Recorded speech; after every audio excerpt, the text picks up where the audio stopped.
കണ്ണൂരിൽ വീണ്ടും സ്ഫോടനം. പാനൂർ ചെണ്ടയാട് കണ്ടോത്തുംചാലിൽ നടുറോഡിലാണ് ഇന്നലെ അർദ്ധരാത്രി സ്ഫോടനമുണ്ടായത്. പൊട്ടിത്തെറിയുടെ ആഘാതത്തിൽ റോഡിൽ കുഴി രൂപപ്പെട്ടു. സ്റ്റീൽ ബോംബാണ് എന്നാണ് സംശയം. പോലീസ് അന്വേഷണം തുടരുകയാണ്. സജോ ദേവസ്യ വിവരങ്ങളുമായി കണ്ണൂരിൽ നിന്ന് ചേരുന്നുണ്ട്. സജോ, ഈ പാനൂരിൽ ബോംബ് നിർമ്മാണത്തിനിടെ ഒരാൾ മരിച്ചിട്ട് കാലമേറെയായിട്ടില്ല.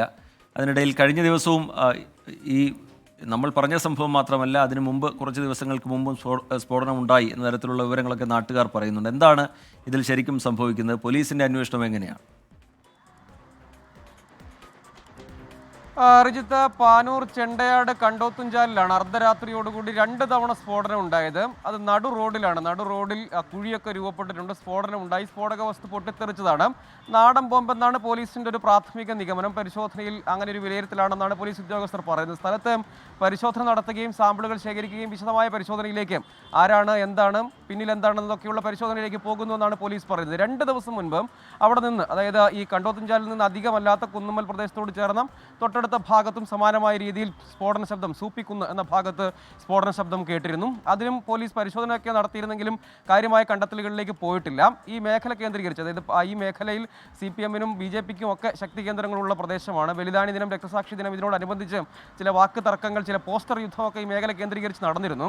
അതിൻ്റെ ഭാഗമാണോ എന്നറിയില്ല. ഏതായാലും ഭീതി പരത്തുക എന്ന ലക്ഷ്യത്തോടു കൂടി നാടൻ ബോംബ് എറിഞ്ഞു പൊട്ടിച്ചതാണ് എന്നതാണ് ഇപ്പോഴത്തെ ഒരു നിഗമനം. ആരെയും ലക്ഷ്യം വെച്ചെറിഞ്ഞതല്ല, പകരം ഭീതി പരത്തുക എന്നാണ് ലക്ഷ്യമെന്ന് മനസ്സിലാക്കുന്നത്. ഏതാനും മാസങ്ങൾക്ക് മുൻപാണ് അധികം ദൂരെയല്ലാത്ത പാനൂർ മൂളിയാത്തോട് ബോംബ് നിർമ്മാണത്തിനിടെ ഉണ്ടായ സ്ഫോടനത്തിൽ ഒരാൾ കൊല്ലപ്പെട്ട സംഭവം ഉണ്ടായത്. അതിൽ പ്രതികളൊക്കെ അറസ്റ്റിലായതുമാണ്. പക്ഷേ ഈ മേഖല കേന്ദ്രീകരിച്ച് അശാന്തിയിലേക്ക് കാര്യങ്ങൾ പോകുന്നു എന്നൊരു സംശയമുണ്ട്. സമീപകാലത്ത് വലിയ രാഷ്ട്രീയ സംഘർഷങ്ങൾ ഉണ്ടായിട്ടില്ല.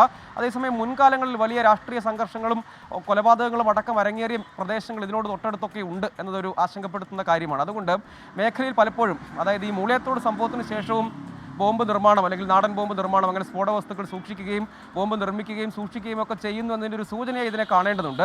പോലീസ് പറയുന്നത് വിശദമായ പരിശോധനകളിലേക്ക് തുടർ ദിവസങ്ങളിൽ കടക്കുന്നുണ്ട്. വിശദമായ ബോംബ് സ്ക്വാഡിനെ അടക്കം ഉൾപ്പെടുത്തി തുടർ പരിശോധനകൾ, റെയ്ഡുകൾ എന്ന വ്യാപകമായി നടത്തും. ഒപ്പം പരിശോധനയും ജാഗ്രതയും ശക്തമാക്കും. ഏതെങ്കിലും നിലയ്ക്ക് സംഘർഷത്തിലേക്കോ മറ്റോ പോകാതിരിക്കാനുള്ള ജാഗ്രത ശക്തമാക്കുമെന്നൊക്കെ പറയുന്നുണ്ട്. പക്ഷേ ഇത്തരം ഇടങ്ങളിൽ തുടർച്ചയായി ബോംബ് നിർമ്മാണം നടക്കുന്നു എന്നതടക്കമുള്ളത് പലതവണ കണ്ടെത്തിയതാണ്. നേരത്തെ ബോംബ് സ്ക്വാഡിൻ്റെ പരിശോധനയിൽ വിവിധ കേന്ദ്രങ്ങളിൽ നിന്ന് ബോംബുകൾ കണ്ടെടുത്തതാണ്. എരഞ്ഞോളിയിൽ അവിടെ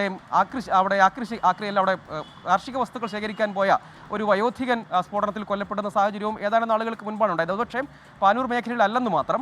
പക്ഷേ ഈ മേഖല കേന്ദ്രീകരിച്ച് നാടൻ ബോംബ് നിർമ്മാണം അല്ലെങ്കിൽ അത്തരം സ്ഫോടക വസ്തുക്കൾ സൂക്ഷിക്കുക, അതിൻ്റെ ഉപയോഗമൊക്കെ നടക്കുന്നു എന്നത് ആശങ്കപ്പെടുത്തുന്ന ഒരു കാര്യമാണ്. അത് തുടർച്ചയായ പരിശോധന ഉണ്ടാകുന്നു, അതിനുവേണ്ടി പ്രത്യേക പരിശോധനകളൊക്കെ നടക്കുന്നു, പ്രത്യേക ദൗത്യം ഒക്കെ നടത്തുന്നു എന്നൊക്കെ പറയുമ്പോഴും ഇത്തരം സ്ഫോടനങ്ങൾ ഉണ്ടാകുന്നു, അർദ്ധരാത്രിയോടുകൂടി ഇത്തരം ആളുകൾ, ഇത്തരം സംഘങ്ങൾ വിഹരിക്കുന്നു എന്നത് ആശങ്കപ്പെടുത്തുന്ന കാര്യമാണ്. ഏതായാലും വിശദമായ പരിശോധനയിലേക്ക് പോകുമെന്നാണ് പാനൂർ പോലീസ് ഇപ്പോൾ വ്യക്തമാക്കുന്നത്.